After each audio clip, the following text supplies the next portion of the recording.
So a priest, a minister, and a rabbit walk into a bar.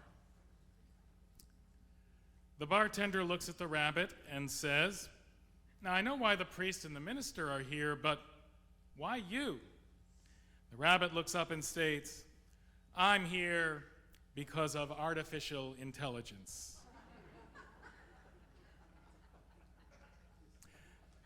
That joke comes courtesy of John Graubard, a longtime congregant who sadly passed away this July. John had 3 goals for every day: to learn something new, to help somebody, and to tell a joke. He truly understood the meaning of Psalm 90, which of course, as I discussed yesterday, says, "Teach us how to count our days so that we may gain a heart of wisdom." Teach us to count our days by making every day count. John practiced what he preached and often gave me great material to use in my sermons. A few weeks before his passing, when the end was beginning to appear close at hand, I promised him in the hospital that I would share one of his jokes on the high holidays. So John, this one's for you. Artificial intelligence is either the greatest thing to happen to humanity since sliced bread, or it's going to lead us to extinction. Which one is it? Well, as someone who 20 years ago wrote a book about God in cyberspace, I feel obligated to address this question, and that's what I'm going to do today. First thing to note is that technology in general, technological innovation, is inherently neutral. It can be good if it enhances what is real and human and life-affirming, or it can be bad if it doesn't. But it's not inherently evil. Now, John's joke points out actually one of the great critiques of AI, that too often it gets the facts wrong. Because it lies unknowingly, and because it does with such authority, and because it is a machine, we tend to believe it. Of course it's a rabbit. Why wouldn't a rabbit walk into a bar with a priest and a minister? Anything else, as Spock would say, is illogical. It's a rabbit, just as our AI-generated autocorrect tells us that nachos is really nachos, Sabra is Santa, Boker Tov is biker too, and Mishpacha, perhaps appropriately, is mishap.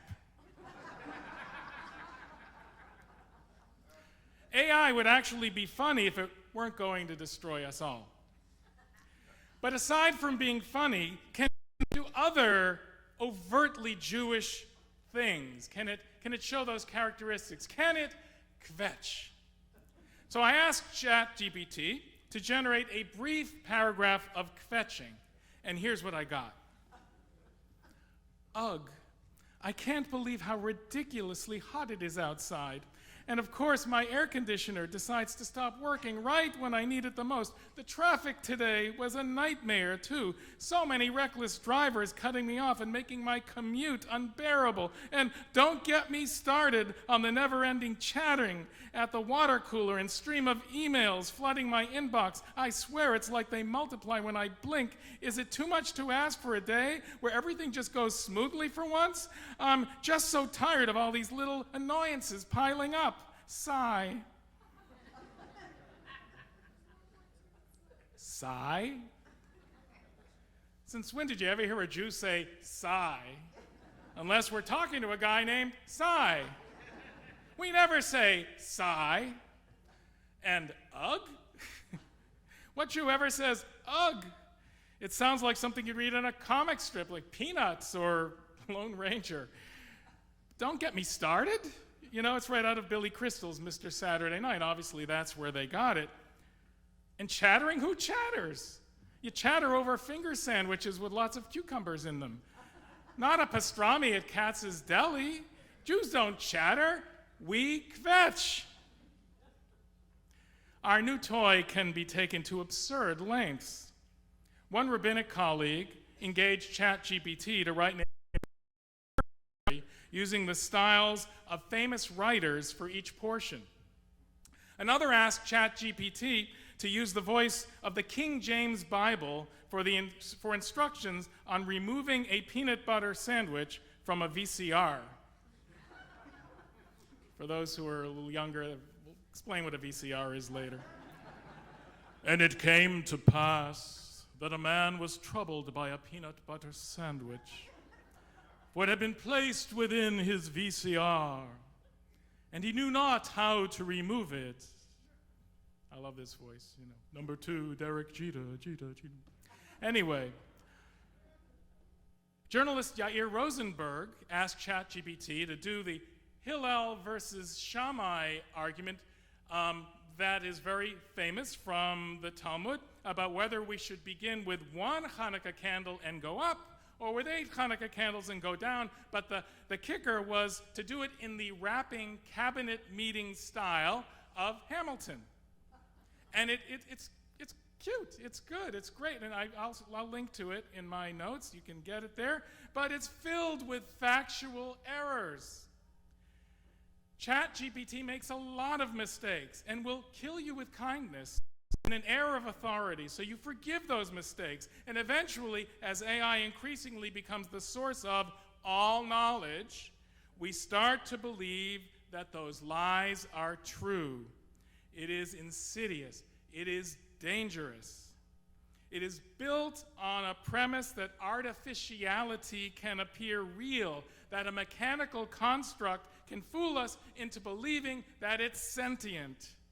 And even when it learns from its mistakes and spews out more facts, it is still fake. We must stand up for the primacy of the real. Religion, and in particular Judaism, has a major role to play in this effort. For one thing, the Torah warns us about the dangers of playing with fire. It's interesting that the modern Hebrew word for artificial comes from the biblical word melacha, it's melachti, which means creative work, the kind of work done by God in fashioning the universe, and the work that was ceased on Shabbat. We say that word in the Kiddush. It's also the work done by human beings who were imitating God in building God's sanctuary in the wilderness, also called melacha. It's godlike work. But when people engage in melacha, in constructing the sanctuary, we're not actually creating a cosmos, but an artificial facsimile of it. The cosmos in miniature. That's what the sanctuary in the wilderness was. We're creating the shadow of the universe, the shadow of reality. And the chief artist of this incredible sanctuary in the wilderness, his name was Betzalel, which means the shadow of God. Melacha is what humans do when we are playing God. And playing God is literally playing with fire. In fact, the first kind of melacha mentioned in the part of the Torah that describes this godlike work is starting a fire, which can be immensely creative or immensely destructive, but either way, it's prohibited on Shabbat. God models for us that there are times when we must cease and desist our creative work, lest we go too far. In the Bible, Aaron's sons do just that when they're playing with strange fire near the sanctuary and are consumed by it. Perhaps this strange fire in our day is artificial intelligence. So the first Torah lesson about AI is that we can produce it, but builder beware. This kind of work is the most dangerous imaginable. Now, there's a fascination about it in Jewish lore. You can Google the word golem. I'm not going to talk about it here today. You'll get a little taste of what I mean. If we're consumed by building this latter-day Frankenstein of AI, the Torah is telling us it will consume us. Here's another piece of biblical wisdom related to artificial intelligence. There's a law in the book of Deuteronomy stating that we should build a parapet around our roof, a fence, and they used to live up on the roof in ancient times. Think of Jerusalem. So much goes on the roof. They're all flat. But there was a danger of people falling. So we have to build safeguards to prevent that from happening, to anticipate the dangers, and that's what we also need to do for AI. So I'll give you a few examples of what we need to do to build safeguards. In warfare, the use of drones and pilotless planes has already saved lives by keeping human pilots out of the line of fire. But because there is less risk to human beings, there are more attacks. And these are lethal weapons which are now used so frequently, and they're killing many more people, including innocent people, on the ground.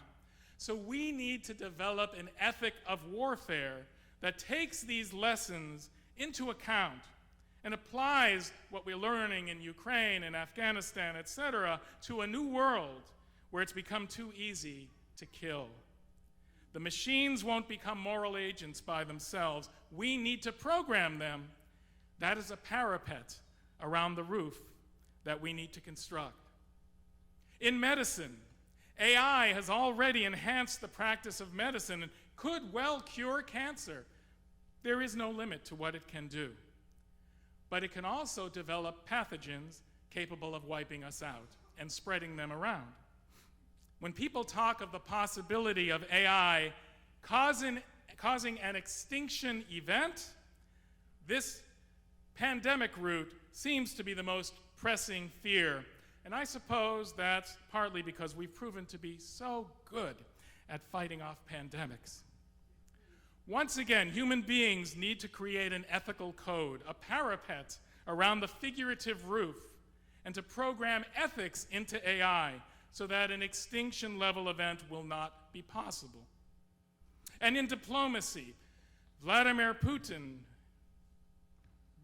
I shouldn't even say his name on a holiday, has said that whoever reaches a breakthrough in developing artificial intelligence will come to dominate the world. It's one of the only truthful things he's ever said.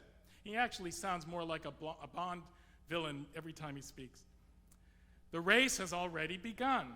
AI is being used to create fake news and distort truth in the interest of authoritarian power plays. We just saw it last week, how the Chinese spread lies about the fires in Hawaii and Maui to generate, using artificial intelligence to generate fake evidence. So we have to understand the seriousness of the opportunity and the threat. AI can enhance knowledge or subvert it. Someone once explained to me the difference between, a search engine like Google and AI. With Google, they said to me, it's like having a library. With ChatGPT, it's like having a librarian.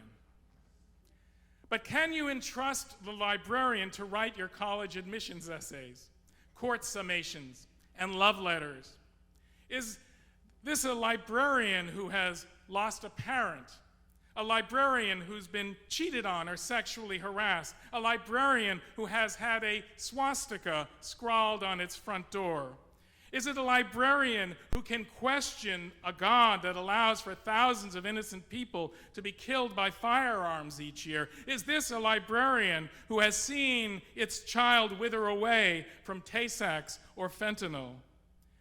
No, AI is not a librarian because it is not human.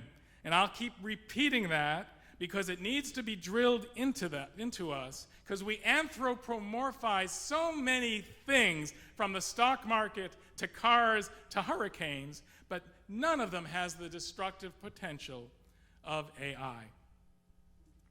David Zvi Kalman of the Hartman Institute recently posed some key questions regarding AI that every rabbi should answer. So here are his questions and my quick replies. 1, would you use AI to write an email to a bereaved congregant? No. I actually have concerns we use for yard sites, which may be changing soon, because I think we need to be real. 2, can you ask AI a question of Jewish law? And if you do, how should you think about the response? No, I'm not going to ask AI a question of Jewish law, but I might use it to find sources and then check them out on my own. I'm far from being able to trust AI to find the right answers. 3, do you think it's appropriate to lay off the staff who create your newsletters and emails? No. You can rest easy, whoever's watching us. But this question casts a shadow. I mean, there are strikes going on right now, auto industry, Hollywood, all about this. And more it is going to disrupt our society. We need to understand that. It will also affect religion, as everything does. So it's just the tip of the iceberg. 4, can AI help a person do teshuvah by helping them play out difficult conversations? Possibly. It's interesting. But, ChatGPT tried to break up a marriage this year with a report of the New York Times, you might remember. So I'm not so sure I would trust it to do that yet. Finally, 5, would you use AI to write a first draft of your sermons? I can promise you that AI will never, ever write a high holiday sermon of mine. Until now. No, this sermon is totally handcrafted and original, done on my computer. But frankly, I'm a little worried about next year. Can we talk? Now, I'm sure you're going to get a fine, Rabbi. No question, but high holiday sermons, 4 of them, they're hard. It takes a lot of time. And, your new rabbi may have different work habits, different skill set, a term I often hear bandied about. So maybe sermon writing won't be on the top. It's like chorus line, dance 10, looks 3, whatever. So I want to help, free of charge. I don't know about you, but when I was a kid, my parents would go away occasionally for a few days, and they'd prepare a stack of sandwiches for my school lunches, wrap them in wax paper, and put them in the fridge. 1 sandwich for each day. Monday, peanut butter. Tuesday, peanut butter. Wednesday, peanut butter and jelly. Thursday, a fluffernutter. You got to be from Boston to know what that is, I guess. So after all these years, I'm feeling very paternal. So I thought I'd do the same thing for you. I asked ChatGPT to come up with 20 sermons, 20 sermon topics, in the style of Rabbi Joshua Hammerman, and to spice up the titles with some humor. So I've got 20 sermons ready to roll for you, stacked in the fridge, you to take out if you need them, if the next rabbi needs them, a little break. God willing, you won't need them. Truth be told, I never ate my mother's sandwiches. And I don't expect you to eat my sermons. So feel free to throw them out because they have an expiration date. They'll be stale and completely useless when democracy is safe here in Israel, racism is universally condemned, Jews and others can walk through the streets of this country without fear of hate crimes and violent attack, when people of all sexual orientations, gender identities, races, ethnicities, religions, abilities, and ages feel valued and loved.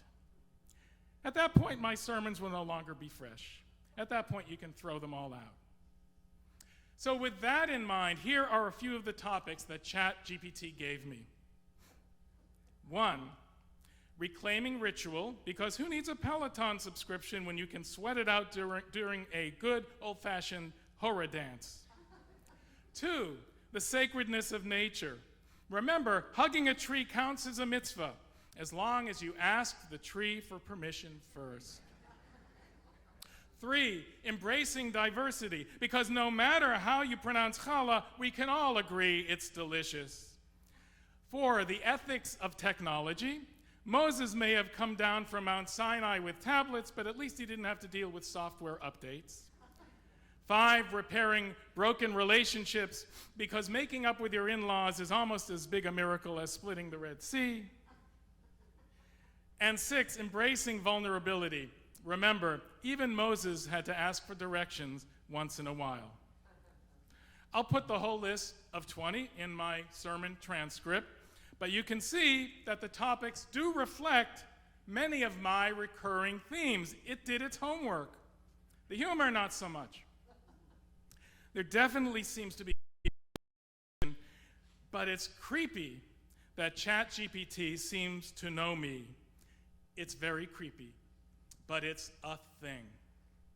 So to summarize where we've gone thus far, Judaism can help us in a number of ways. 1, establish ethical guidelines for programming implementation of AI. 2, to warn us of the dangers of playing God and playing with fire. And 3, to drill into our minds the distinction between that which is malachti, artificial, and amiti, real. Many of you know that the word emet also means truth. What a brilliant concept. The word for truth and the word for the same in Hebrew. When we do the ritual of Havdalah, ending Shabbat, we focus on how Judaism makes distinctions between the holy and secular, darkness and light, Shabbat and the other days of the week. We need to create some sort of ritual that'll help us do the same with this new technology to heighten our sensitivity to the fine line, which is becoming less distinguishable all the time, between synthetic and sentient, between reality and virtual reality, between intelligence and artificial intelligence. As Deuteronomy commands, we must always choose life. We need to keep reminding ourselves that human life is unquantifiable. While machines are only quantifiable, machines do not have souls. Maybe that ritual would be to include Psalm 90 in our prayers. Teach us to count our days that we may gain a heart of wisdom. Teach us to count wisely by counting rarely, by putting numbers in their proper place. Never choose quantity over quality, metrics over mortality. No algorithm should be able to diminish the majesty of personhood and the infinite complexity and value of human life. Actually, Psalm 90 is already in our prayer books. It's interesting, it's in the introductory prayers of the morning service, but not on weekdays, only on Shabbat, the day when artificiality, malacha, ceases, when God rests from creating and we rest from counting. Artificial intelligence in the virtual world are based on algorithms and probability, as measured in combinations of ones and zeros, but personhood is based on the beat of a human heart. And just as a reminder, for Jews, a person is considered fully human only at the time of birth. You know, this summer, the mass murderer of Jews at the Tree of Life Synagogue in Pittsburgh was given the death penalty.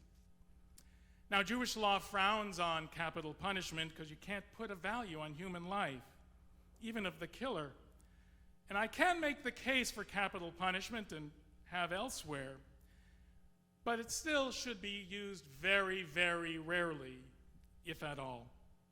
But there's another aspect to this that I want to bring out that was mentioned by the writer Mark Oppenheimer.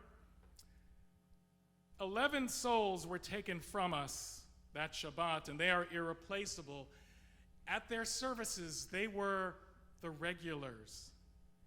They were the ones who came early, who prepared the kiddush, who were in the kitchen preparing, who welcomed those who might be strangers or people so unfamiliar with Jewish ritual that they actually came to shul on time. People like them are the stuff of community. The Pittsburgh gunman didn't just kill 11 Jews, he killed a minion. And we need 10 for a minion. But when we count a minion, we say traditionally, not 1, not 2, not 3. Because even when we need a specific number of people, we never reduce people into becoming specific numbers. We never assign their personhood a value that is less than infinity. In the Talmud, Rabbi Eliezer says, whoever counts Israel transgresses a biblical prohibition, as is said in Hosea the prophet. Yet the number of the children of Israel shall be as the sand of the sea, which cannot be measured. And Rashi, the great commentator, explains that the evil eye has power over numbered things. So the custom developed to try to avoid spotlighting individuals whenever counting them, even for something as important as a minion. Counting standardizes human beings. It creates a sameness. It sets boundaries that objectify and limit us. Assigning people numbers dulls the spark of divinity within them. The Nazis knew that, of course. They took away a person's personhood and assigned them a number. All the victims' arms. That was their formula. All our days, O God, teach us how to count properly. Numbers reduce us. We become basically the same. We become things. It's 60 years, last May actually, since Reverend Dr. Martin Luther King wrote his letter from Birmingham jail. And that milestone corresponded with the 100th anniversary, same month, of Martin Buber's book, I and Thou. And King referred to Buber's book when he wrote, segregation substitutes an I-it relationship for an I-thou relationship and ends up relegating persons to the status of things. In 1967, Martin Luther King called for a revolution of values. He said, we must rapidly begin the shift from a thing-oriented society to a person-oriented society. When machines and computers, profit motives, and property rights are considered more important than people, the giant triplets of racism, extreme materialism, and militarism are incapable of being conquered. Just as everything for the past 80 years has been colored by the lurking potential for nuclear annihilation, so everything now is tinged by the growing shadow of artificiality. The digital age, which held such promise, and I was the first to proclaim it, has turned out to be a Trojan horse. We are in a gargantuan struggle to reestablish the preeminence of the real. You know that according to Jewish law, we're not supposed to throw out a book that has the sacred name of God in it. But God's name can be erased from a computer screen. Why? Because it was never there in the first place. The letters on the computer screen are assemblage of pixels, dots of light, what have you, one rabbi explained. Even when you save it to disk, it is not like you're throwing anything more than a sequence of ones and zeros away. It's there, but it really isn't. It's not real. Many of us take photos with our phones, and phones have gotten really good, especially sharp in low light lately, unless your face happens to be of a darker pigmentation. That's because our phones were programmed with lighter faces in mind. The photos we are seeing, as lovely as they are, contain a built-in racial bias. The pictures are not real.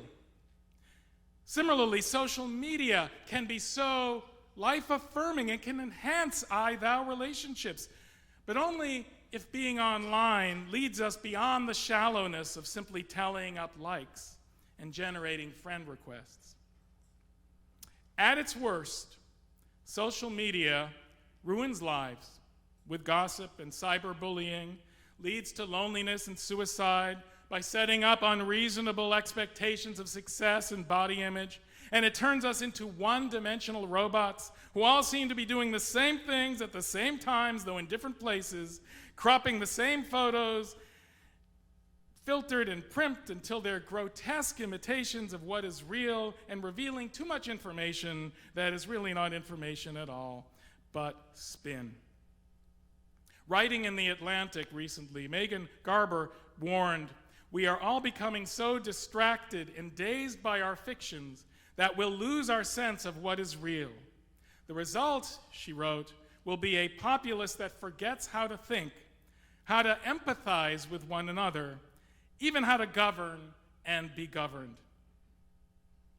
Think of how our lives have been digitized. In the NFL, which some of you are waiting for, still a while off. On each play, Next Gen Stats updates its database every 100 milliseconds from ID chips in the players' shoulder pads, giving them all 22 players' positions on the field, along with their speed, acceleration, running direction, and body orientation. The NFL has essentially become a video game where players are viewed as very agile sacks of meat in colorful gladiator uniforms. But something happened this past January to jar us back to reality. A player's heart stopped beating on the field. Buffalo Bills safety Damar Hamlin nearly died. For most fans, injuries on the field are usually a good opportunity for a quick bathroom break or a chance to zap some nachos. Catastrophic injury has been woven into the banal routine of sports viewing. No one grabbed any nachos that Monday night. And those who did, out of Pavlovian habit, had to wonder, at least for a second, what am I doing? Back in the 1960s, Abraham Joshua Heschel asked whether religious leaders forfeited the right to worship God because we've knowingly and with intent brought pain and humiliation to fellow human beings by treating them as commodities, as numbers, as things. In the National Football League, that happens every day. They're well-paid commodities, but that's what players are. The Damar Hamlin injury reminded us that human beings are of infinite value and complexity. But will that incident be a game changer? Will these gladiators become pieces of meat again in our eyes? The next time we see a bone-crunching hit, will we be calmed by the announcer's softening euphemisms like he was dinged up? Yeah, dinged up, like Dresden was dinged up. As our world careens from one radical change to the next, this is our moment of truth.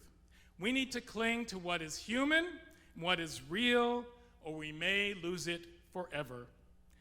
For in fact, artificial intelligence is just a very large and dangerous tip of a much larger iceberg.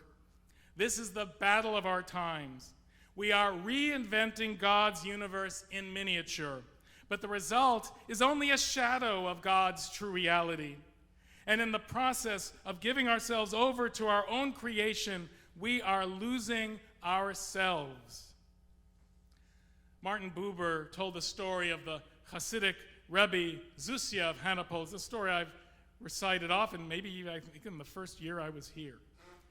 On his deathbed, he began to cry uncontrollably, and his students and disciples tried hard to comfort him. They said, "Rabbi, why do you weep? You're almost as wise as Moses. You're almost as hospitable as Abraham. Surely heaven will judge you favorably." And Zusia answered them, "It's true. When I get to heaven, I won't worry so much if God asks me, 'Zusia, why were you not more like Abraham?' Or 'Zusia, why were you not more like Moses?' I know I'll be able to answer these questions. After all, I was not given the righteousness of Abraham and the faith of Moses, but I tried to be both hospitable and thoughtful. But what will I say when God asks me, 'Zusia, why were you not more like Zusia?'"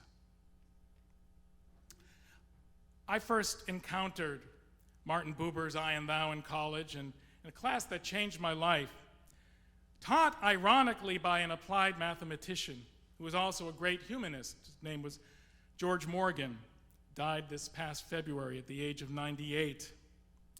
His class focused on the need to be true to who we are so that we might reach out and meet our neighbor with complete authenticity. Relationships and professional roles cannot be contrived, fabricated, planned, calculated, or programmed. True relationships cannot be artificial. Paradoxically, the most difficult of all things to become is to be simply oneself. Now, it's no secret that this matter has been a central message of mine. My last book's subtitle, after all, is Life Lessons of a Human Rabbi. And to have known me here for these past 36 years is to know that I've always looked at religion from the prism of the humanities, not as doctrine, but as lived experience. Not as something supernatural, but as something very down to earth. Lo b'shamayim hi, Deuteronomy says. It's not in the heavens, it is right here. Judaism is right here in your mouth and in your heart. If Judaism, and specifically the synagogue, can be the place where I meets thou, we will be fulfilling a mission that we are uniquely qualified to fill. And perhaps that in the end will save us. I'll take you out with another joke from John Graubard of blessed memory. This is a bonus, above and beyond what I promised him, but it was so good. He deserves an encore too. And he sent me this one long before his most recent illness a few years ago. A Buddhist monk goes to a kosher hot dog vendor and says, "Make me one with everything."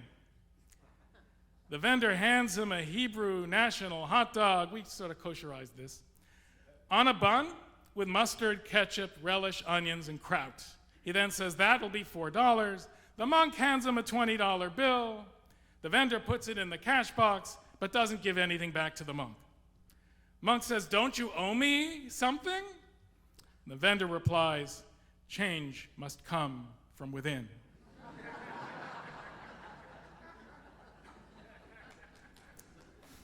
Teach us how to count our change from within, O God. But teach us that the world of counting is not the ultimate reality that we seek, not the weekday secular world of artificiality and melacha, but the world of relationship, of humanity, of holiness, and of Shabbat peace. Teach us to count correctly, that the world might beat to the throbbing of a human heart, so that we may gain true wisdom and an intelligence that is anything but artificial. Teach us to distinguish the holy from the mundane and the fake from what is truly real. Amen.